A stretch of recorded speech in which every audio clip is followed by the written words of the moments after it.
All right, y'all, I'm back with a 69-day update on my Trident and my Shishito peppers, and the one that's back there in the back.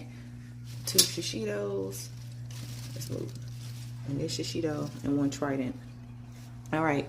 They also too was switched to Maxi Bloom, and they did not show as much they didn't suffer as much as some of the other plants. I'll move these. I'm trying to see how long it takes to propagate them.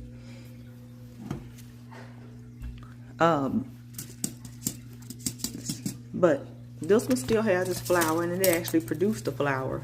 And the only one that has produced a flower. Where is the flower that I've been pollinating here?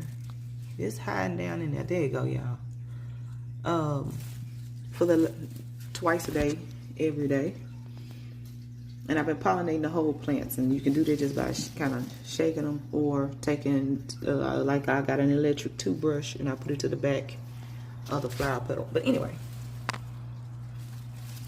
they didn't suffer as bad as the rest of the plants that got switched over to the Maxi Bloom, and I'm wondering if it's because it was 3 of them in here. You know, because that's the only difference between all the rest of the pepper plants. Got 2 in there that was switched over to. They struggled. My squash, tragedy. My tomatoes, still recovering.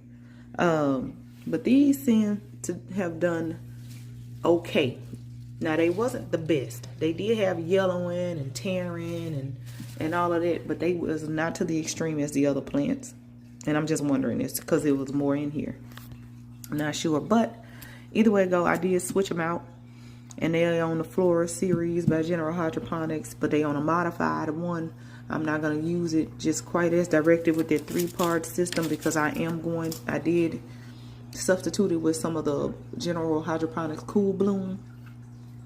So anyway, and I wanted to still be very focused and highly focused on supporting the blooms on these plants. But the blooms on these plants stayed intact. They didn't burn up and dry off and tip up and whatever else, or wither up for lack of nutrients. They stayed pretty consistent and even bloomed. So anyway, that's my update. Committed to showing y'all the good, bad, and the ugly, along with the wins, successes, and modifications that I make with these plants. And so I will be back with an update for you guys in 7 days.